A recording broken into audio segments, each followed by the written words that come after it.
Boa noite, já é boa noite, né? Já passou das 6.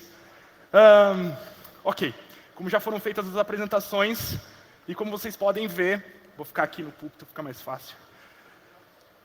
Qual que é a ideia dessa palestra hoje? O que eu queria mostrar para vocês é um entremeio aí entre o técnico e essa parte mais divertida relacionada a jogos. Então, eu queria trazer alguma coisa que fosse relacionado a trapaças em jogos, que é algo que provavelmente o pessoal que está aqui deve jogar, né? Levanta a mão aí quem joga algum tipo de jogo online ou algum tipo de jogo competitivo. Todo mundo, né? Eu ia falar assim, levanta a mão quem joga. Todo mundo joga, né? Mas jogo online ou competitivo, tipo CSGO, tipo Dota, tipo Overwatch, né? E a ideia era o seguinte, como a gente está sempre envolvido nesse cenário de jogos, o que teria relacionado a esse cenário de jogos e também o cenário de computação e de segurança da informação? Então esse daí é o título da minha palestra, né, que é Trapaceando como um Cavalheiro, utilização de hardware hacking para cheating, né, para trapaça em jogos.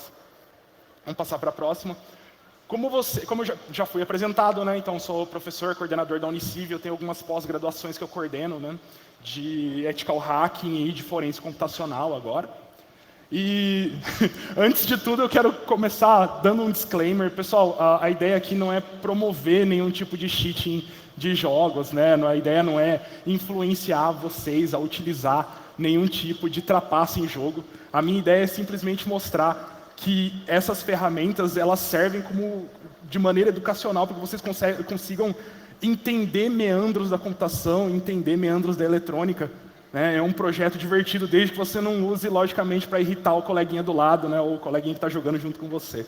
Então, não é para incentivar a trapaça em jogos, é para mostrar para vocês algumas trapaças, como elas funcionam, e possivelmente para o pessoal que vai trabalhar na área já sabe como funcionam os cheats relacionados a hardware e talvez criar implementações de segurança contra essas trapaças baseadas em hardware, beleza? Vamos para o próximo aí.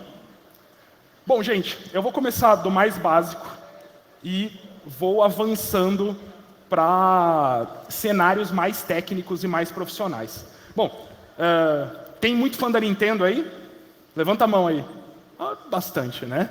Bom, o último videogame da Nintendo, o Nintendo Switch, vocês sabem que ele tem um recurso onde você pode utilizar os amiibos, né? Os amiibos são aqueles colecionáveis que tem informações dentro do bonequinho, onde se você chega a aproximar o bonequinho no Joy-Con do seu Nintendo Switch, você ganha um bônus dependendo do jogo. Então tem lá 3 bonequinhos relacionados ao novo jogo do Zelda, né? Então, ao novo Zelda, quando você aproxima o bonequinho do Link lá no jogo do Zelda, você vai ganhar ali umas box, né, umas caixas, ou um companion, ou alguma coisa do tipo. Qual que é a ideia aqui? Apesar de ser muito bonitinho, colecionável e ser extremamente caro aqui para o Brasil, né? Vocês, fãs da Nintendo, sabem o quanto custa um colecionável desses amiibos aí, né? Tem alguns que são raríssimos e bem caros, né? Apesar de tudo isso, de ser bem bonitinho, a questão é o seguinte: cada colecionável desses tem uma tag de RFID dentro. E essa tag é aquele padrão ali que está escrito, é o NTag 215. Acontece que esse NTag 215 ele pode ser utilizado ou pode ser comprado tanto na China quanto no Mercado Livre. E olha o preço de 10 NTags ali embaixo. Então você paga aí R$25 em 10 NTags. Junto com um software para celular, um aplicativo para celular chamado de Tagmo, você consegue gravar as UIDs de cada amiibo que você quiser ou que você tiver para dentro dessa tag. Então, quer dizer, você não precisa de fato do amiibo, né? Você pode simplesmente copiar a tag, a UID desse amiibo, passar para a sua tag de RFID e ter toda a coleção possível e necessária de amiibos para poder usar nos seus jogos. Então, algo que você teria que gastar e desembolsar milhares de reais, você consegue fazer com R$25 e um celular que leia e que escreva em RFID, né? Então, pessoal, esse é o primeiro conceito de hardware hacking, né, relacionado a ferramentas que você pode utilizar para conseguir modificações ou conseguir benefícios em jogos eletrônicos. Passando para o próximo, aí é bem legal também. Alguém já ouviu falar de HackRF? O Lucas já ouviu, eu sei, Lucas. Bom, para quem nunca ouviu falar de HackRF, é um dispositivo de SDR, de rádio definido por software, que é tanto transmissor quanto receptor de ondas de rádio. Ele tem uma frequência ali, uma range de frequência que vai ali dos 15 kHz até 6 GHz. Então percebam que é basicamente toda a range de operação que a gente tem para dispositivos eletrônicos, ele meio que compreende toda essa range.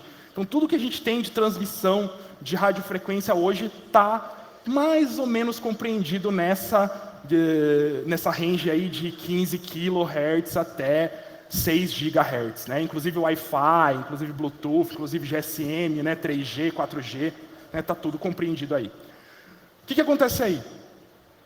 Uma outra coisa que está compreendido nessa range de frequências é o GPS. Então o GPS emite sinais numa determinada frequência, né? O celular de vocês vai captar a frequência do GPS e a partir daí vai situar vocês no mundo, no espaço, né? O que eu faço aí, e o que está exemplificado nesse GIF que está passando, é que eu consigo, com o meu HackRF, gerar um satélite de GPS falso. Gerando um satélite de GPS falso, eu mando coordenadas falsas para o celular. Isso faz com que o meu celular entenda que eu estou em outro lugar do mundo. Então, o que você poderia fazer com isso? Você poderia talvez, sei lá, ajudar um cara com tornozeleira eletrônica a fugir da polícia? Talvez, né? Você pode, sei lá, espufar uma carga roubada de caminhão, né? Talvez. Mas o que você realmente quer fazer? Você quer roubar no Pokémon GO, é óbvio. Né? Você obviamente quer roubar no Pokémon GO. Por quê? Porque, cara, o Pokéstop que era mais perto de casa ficava 1 km. Mas nunca que eu vou andar 1 km para rodar aquele negocinho. Então, tipo, nunca. Então, por aí vocês percebam que eu consigo me teletransportar para os Pokéstops, né, para onde eu gostaria de estar e, né, rodar lá o Pokéstop e conseguir os benefícios. Então, gente, percebam, por esse GIF que vocês estão vendo, ele fez ali, o criador desse vídeo, ele fez uma gaiola de Faraday para isolar, né, as ondas eletromagnéticas externas, colocou o HackRF dentro dessa gaiola e colocou o celular dentro também. Então isso garante, né, que o celular receba o sinal de GPS proveniente do HackRF. Interessante, né? Tinha que ser usado para cheatar Pokémon GO, é óbvio. Bom, para o próximo. Esse aqui eu confesso que é antigo. Tem muita gente que não conhece, apesar de ser bem antigo. E, me perdoem a palavra, mas é de uma filha da putagem incrível. Isso é chamado de lag switch. Alguém já ouviu falar? Uma pessoa, 2 pessoas. Não é tão comum, umas 4 pessoas. Não é tão comum esse lance de lag switch. Mas vocês já estavam... Imagine a situação aí. Vocês já se depararam com uma situação onde vocês estavam jogando online e de repente o teu inimigo, que estava normal, não tinha lag nenhum, começou a ter muito lag e começou a te matar por conta do lag. Ou começou a teletransportar na sua frente por conta do lag. Por exemplo, CSGO.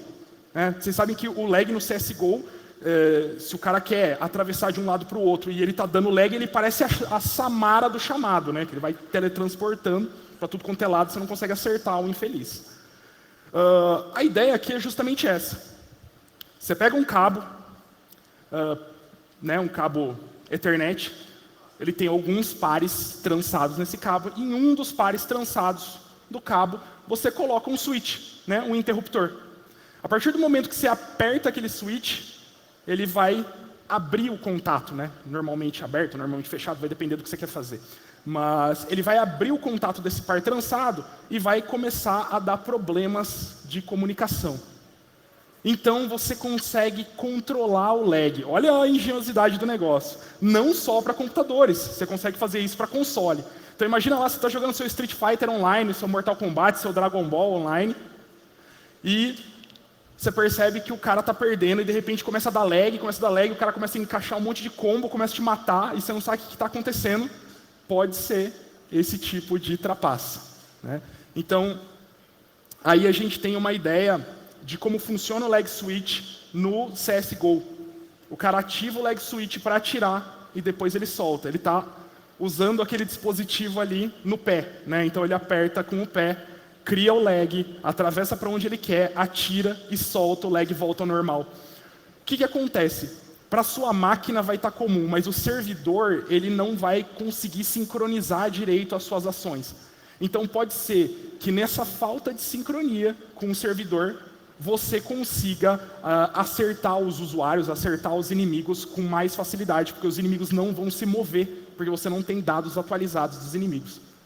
Então, observem, né? Dá para fazer isso tanto para consoles, quanto para PCs, qualquer coisa que utiliza um cabo Ethernet, né? Qualquer coisa que se utiliza de internet cabeada, você conseguiria fazer isso. Existem softwares também, onde você consegue emular essas falhas, mas aí já seriam softwares instalados, né? Seriam aplicativos instalados. Nesse caso, a parte interessante é que você está utilizando um hardware, não tem nada instalado no seu PC, não tem nada instalado no seu console, que não seria possível, né? Na maioria das vezes você instala algo num console. Então, acontece que esse tipo de trapaça de hardware se torna, na maioria das vezes, imperceptível para mecanismos de anti-trapaça.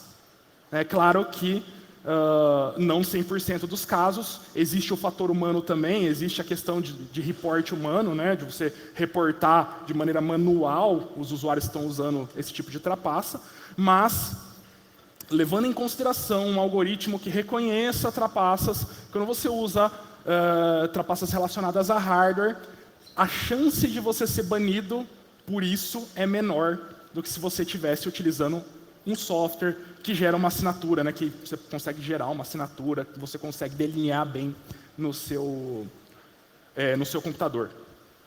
A outra coisa legal é que você consegue fazer esse tipo de trapaça num console, algo que você não teria capacidade de instalar programas maliciosos, por exemplo, né? E dependendo da situação, agora que a gente tem também streaming de jogos, essa situação talvez se aplique a streaming de jogos. Eu vou ter outras trapaças que se aplicam a streaming de jogos também. Vou mostrar para vocês daqui para frente. Bom, só uma questão. Percebam ali aquele controle de Xbox. Aquele controle está modificado e ele tem ali um botãozinho, né, um push button preto, não sei se dá para ver direito. E o cara, enquanto ele está segurando, a hora que ele quer ativar o leg switching, ele simplesmente aperta esse botãozinho extra que ele colocou, passou uma rede cabeada no controle do Xbox ali, né? E a hora que ele quer ativar isso, ele simplesmente aperta esse botão. É incrível porque é uma trapaça antiga, relativamente antiga, e esses dias atrás eu vi updates, atualizações de jogos como Fortnite, né? Fizeram atualizações para tentar coibir esse tipo de trapaça. Então, mesmo jogos novos, atualizados, sofrem com esse tipo de trapaça. Porque é difícil você identificar o usuário que está usando esse leg switch intencionalmente ou o usuário que simplesmente tem uma rede ruim, né? Tem uma rede que está tendo muito lag, que está travando, ou que tem problemas de conexão, ou que tem perda de pacotes, né? Então, fica bem inviável de se reconhecer esse tipo de ação. Vamos lá? Pessoal, isso aí é legal, me gerou uma CVE, inclusive. Não necessariamente é para isso que é aplicado, não é somente aplicado para hacking em jogos. Isso é chamado de Ghost Touch. É digamos que é um problema nos painéis de touchscreen, né? Um problema na captação do touchscreen, onde quando você gera uma determinada frequência com um gerador de funções e você usa ali uma placa de fenolite, uma placa de cobre como antena, a interferência eletromagnética gerada, né, numa frequência específica, ela cria distorções no seu touchscreen. Para que é usado comumente Para que é usado comumente? Deixa eu dar um play aqui enquanto. Vamos lá? Dar um play enquanto eu vou explicando. Para que é comumente usado isso? Tem ataques onde, vamos supor que você tem o seu celular Android e você tem um pop-up onde você tem que apertar sim ou não. Esse ataque é utilizado, por exemplo, para que você aperte o não e o touchscreen reconheça o sim. Então ele faz um fake no touchscreen. Então você apertou não, mas o touchscreen reconheceu como sim e clicou no sim. Esse é um ataque viável, pesquisadores chineses desenvolveram. É relativamente recente, houve uma palestra sobre isso, se não me engano, na última DEFCON. Né? Então, não foi, vamos lá. Beleza, agora foi. Então vocês vão perceber que o meu touchscreen está mostrando o número 5. Quando eu colocar o dedo ali, ele vai mostrar 1 relativo a um dedo, né? Relacionado a um dedo. Vou colocar 2, né? Mostra os 2 dedos. Daqui a pouco, aquele InstruStar ali é um osciloscópio e gerador de funções. E daqui a pouco eu vou começar a gerar uma função, vou começar a gerar uma frequência, né? E vou colocar o plug ali, o jacaré, o jack, na placa de fenolite. Ela vai agir como uma antena e vai começar a gerar uma interferência eletromagnética. Percebam, estou gerando. Olha o que acontece agora. Então perceberam? Ele está oscilando entre clicar e não clicar. Daí eu falei, pô, tem um monte de software aí que é de autoclicker. Né? Vocês já jogaram Clicker Hero, por exemplo? Ou algum jogo relacionado, onde você tem que clicar milhares de vezes para matar os bichinhos. Daí eu falei assim, por que não tentar fazer um clickbot baseado em hardware? Então foi daí que saiu a ideia. Então eu consigo, simplesmente colocando o dedo, sem precisar clicar, eu consigo clicar centenas de vezes, né, só com o dedo em cima da tela. E ele vai fazer vai alternar entre clicar e não clicar por conta da interferência eletromagnética que é gerada. Daqui a pouquinho, passando ali, eu vou mostrar o Clicker Hero, que demora um pouquinho o vídeo. Mas aí eu vou pro... Aí, ó. Olha lá, pessoal. Beleza. Bom, vai demorar um pouco. Mostro para vocês numa próxima oportunidade. Mas a ideia é simplesmente você clicar e ele disparar, né, vários cliques ao mesmo tempo. Então, existem possibilidades, né? Dá para fazer bastante coisa relacionada a hardware. Né? Ó, cliquei uma vez. Estão vendo que só um clique. Agora, gerando. Então, só com o dedo em cima, né, vai clicando centenas de vezes. É um macro de clique, né? Um clickbot. Beleza. Próximo. Pô, esse daí é bem legal. A ideia aqui é o seguinte. Eu programei um LDR junto com o meu Tense, fazendo um ataque de bad USB, né? Um ataque onde eu simulo um teclado. Alguém já ouviu falar de Rubber Duck aqui? Já, né? Rubber Duck, o que ele faz? Faz um ataque de bad USB, onde ele simula o teclado. Né? Só que o que eu fiz? Eu falei assim, bom, eu posso pegar um sensor de luminosidade. Eu sei que o sensor de luminosidade ele varia diferente, com cores diferentes, ele apresenta resistências diferentes. Então eu conseguia identificar a cor do azul, né, o azul como cor, numa determinada resistência do meu LDR, e a cor do marrom como outra determinada resistência. Então eu falei para o meu Tense que se ele identificar a cor marrom, é para ele apertar o botão da direita. Se ele não identificar nada, ele sempre volta para a esquerda. Então percebam que a partir daí eu consegui fazer um macro onde ele joga o Timberman sozinho.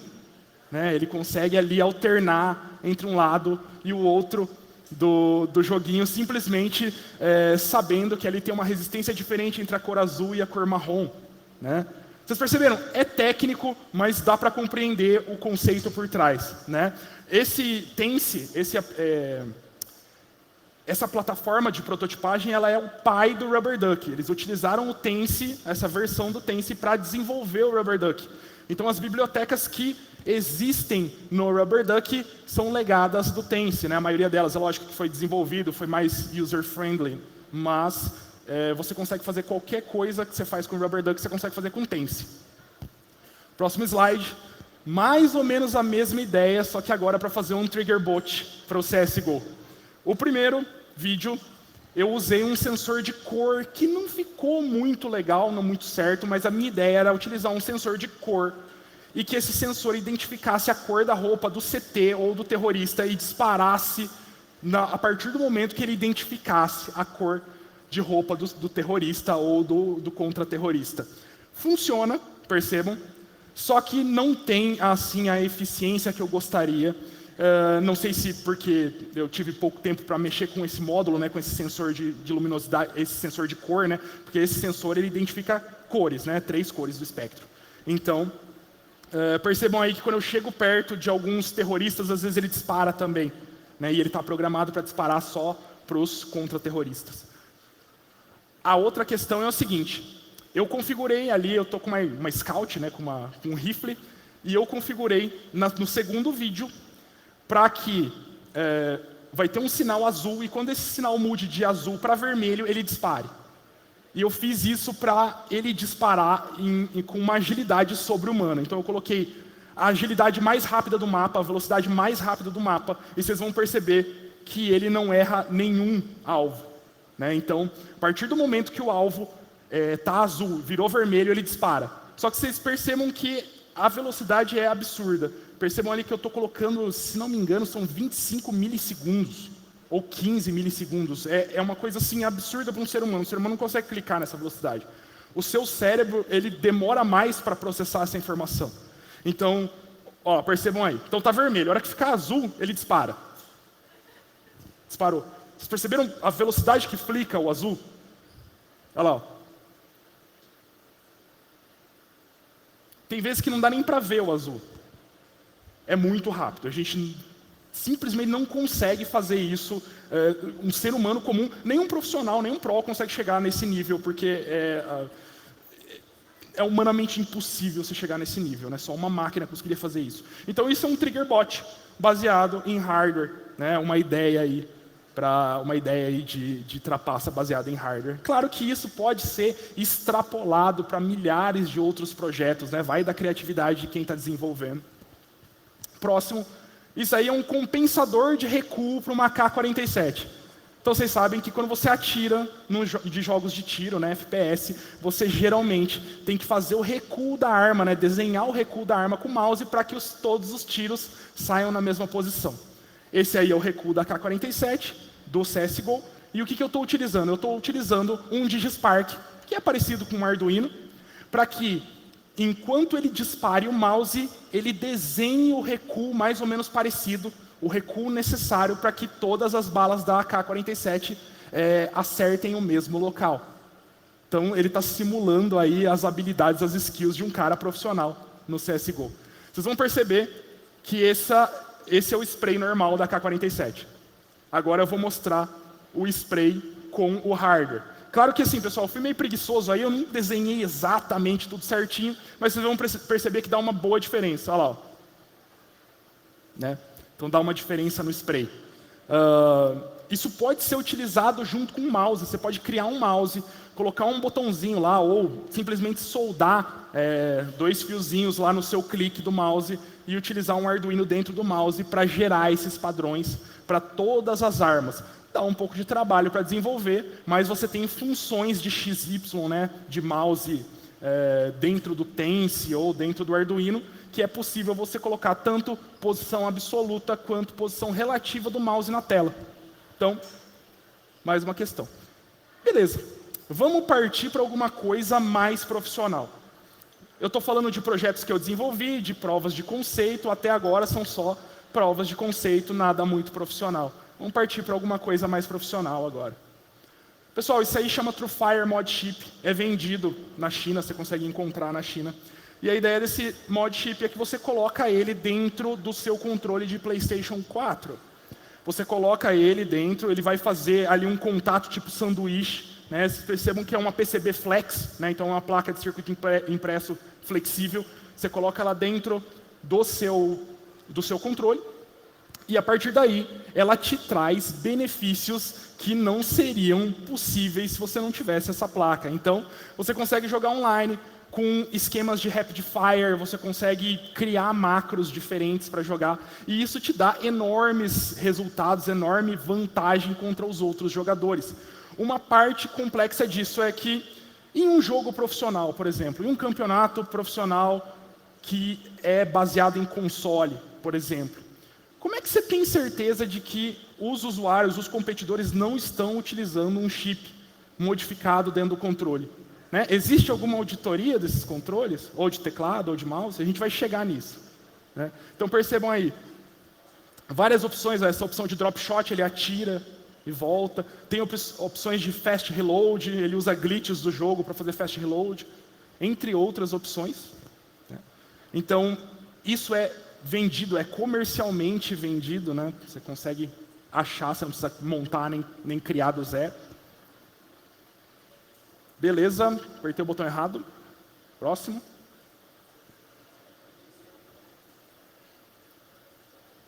Ok. Aí, novamente, a gente volta para a questão do Rubber Duck. Vocês já ouviram falar de mouse hack? Que o cara espeta o mouse, e daí o mouse cria o cheat, desenvolve o cheat, você consegue jogar. Alguém já ouviu falar isso aí? É.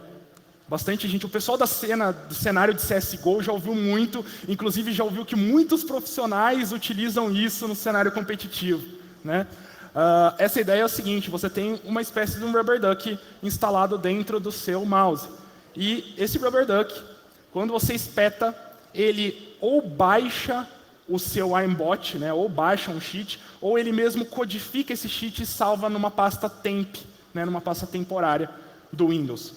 Então, ali, toda vez que você plugar o seu mouse, nesse caso, toda vez que o cara pluga o mouse dele, ele vai criar um cheat, né, habilitar um cheat de wallhack. Percebam que ele até minimiza o CS, dá um pop-up na tela ali, ele escreve alguma coisa bem rápido, e daí ele volta para o CS, e você pode ver que a silhueta dos inimigos estão na tela, né? Então, é um cheat de wallhack. Bom, isso dá para fazer, né? Dá para você simplesmente abrir um mouse, comprar um Arduino ou comprar um DigiSpark ou qualquer coisa baratinha e fazer essa programação, né? Mas e se a gente tiver algo um pouco mais avançado? Vamos supor que tem uma auditoria de hardware e você não quer mostrar nenhum vestígio que você talvez tenha algum implante, né, algum hardware implantado dentro dos seus periféricos. O que você pode fazer? Esses pesquisadores que apresentaram essa palestra na DEFCON do ano passado também, o título da palestra é, se eu não me engano, If you have a microcontroller, né? If your mouse has a microcontroller. O título da palestra é onde eles mostram o seguinte: eles fazem o dump do firmware desse mouse, modificam o firmware do mouse, né? Desviam o fluxo de execução desse firmware, criam um malware dentro desse fluxo de execução e retornam ao fluxo de execução do firmware. Então, quando você pluga o mouse funciona normalmente, ele injeta esse malware, né? Ele vai lá, age como um dispositivo malicioso, injeta esse malware, depois volta o fluxo de execução do mouse novamente. Então, você não tem modificação nenhuma no hardware do mouse, só tem modificação no firmware do mouse. Então, deu um trabalho, assim, você vê a pesquisa dos caras realmente deu um trabalho grande, porque você precisa extrair o firmware, precisa modificar, tem que ver fluxo, é ARM, né, não é qualquer pessoa que manja de assembly para ARM, né, hoje em dia, então não é algo tão comum. O problema grande dessas arquiteturas é que microcontroladores, cada um tem uma arquitetura diferente, então você tem PIX, tem AVR, você tem lá, tem Silica, né, você tem, enfim, MIPS, e daí, para cada um, né, para cada arquitetura, tem um assembly diferente. Então, é meio complicado, baixo nível em microcontroladores. Cara, esse daí é o suprassumo do hardware hacking. Nesse caso, e isso é matar um mosquito com uma bazuca, com certeza. Porque nesse caso, ele usa uma FPGA que tem acesso pelo PCI Express. Então, é uma FPGA, uma Field Programmable Gate Array, né, uma placa para desenvolvimento em campo. FPGA é um negócio, cara, de outro mundo, na verdade. Assim, quem está acostumado com programação, o pessoal de ciência da computação pena muito se está acostumado com a programação, né, com os paradigmas de programação comuns, e vai ter que migrar para uma FPGA, começar a programar em Verilog, ou pior ainda, em VHDL. O cara sofre porque a lógica, o paradigma é completamente diferente. Você tem que sintetizar hardware, não é lógica de programação comum. Então, a ideia aí é um software chamado de PCI Lite, onde você consegue fazer acesso direto à memória pelo PCI Express.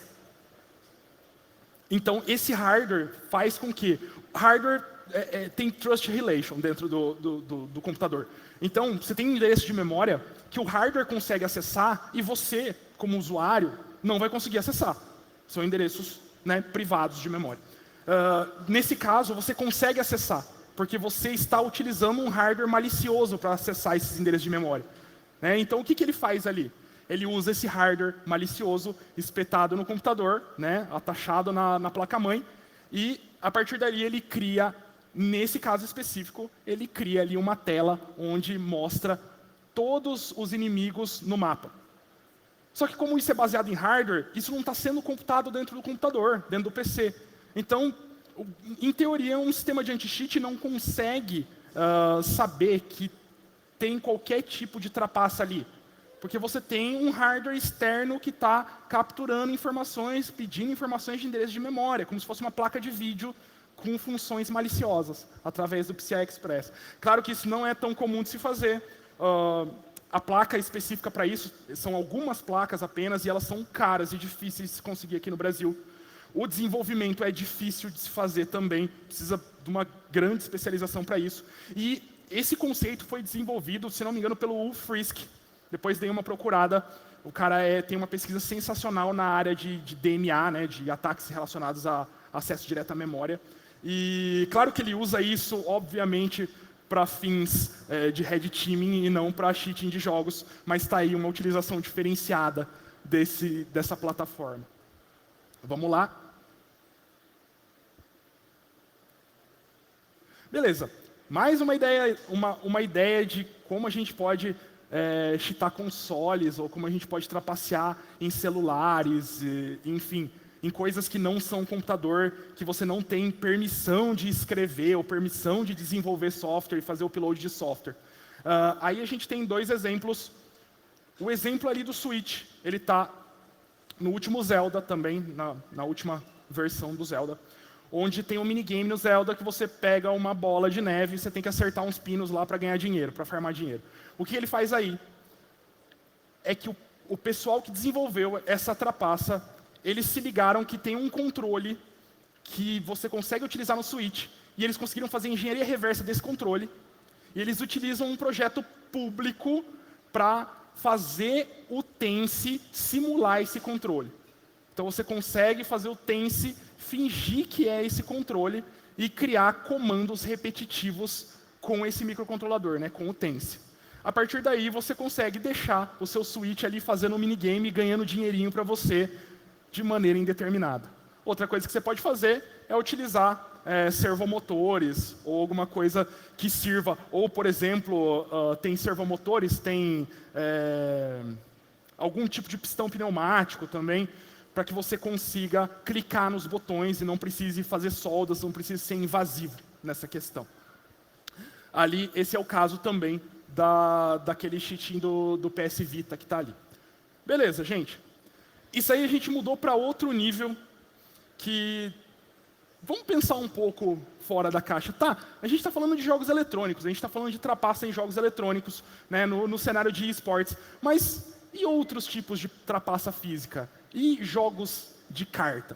Por exemplo, poker, por exemplo, 21. Né?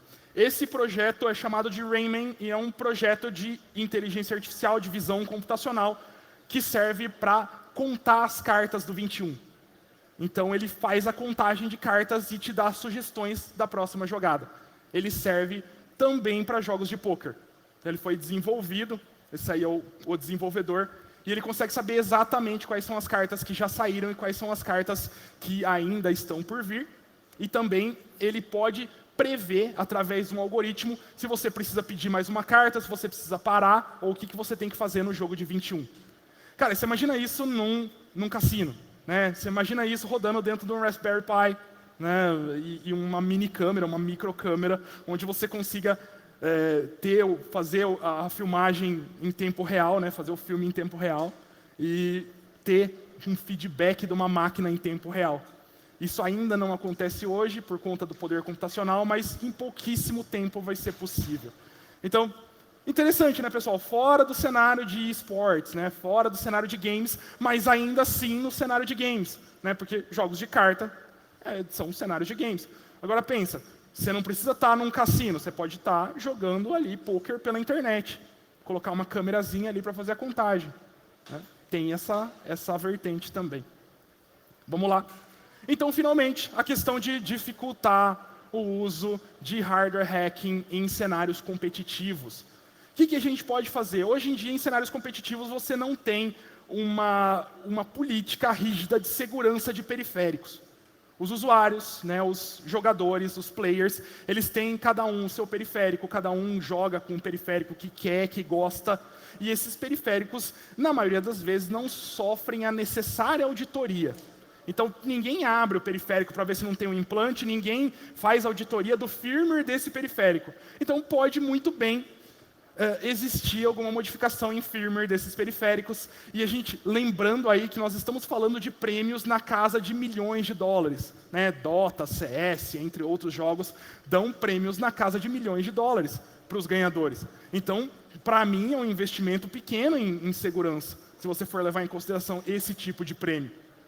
Então, claro que a gente precisa de políticas mais rígidas relacionadas ao desenvolvimento de torneios físicos em LAN de jogos de esporte, né, de jogos online. Bom, pessoal, o que eu queria com essa palestra era mostrar um pouquinho dessa coletânea de hardwares físicos, né, de cheats, de trapaças físicas que eu coletei ao longo desses últimos meses fazendo essa pesquisa. Né, a ideia era mostrar para vocês e talvez trazer alguma coisa que vocês não tivessem ainda conhecimento ou que vocês ainda não tivessem visto, né, relacionado a essa área de trapaças físicas em jogos. Beleza, pessoal? Eu agradeço muito pela participação de vocês.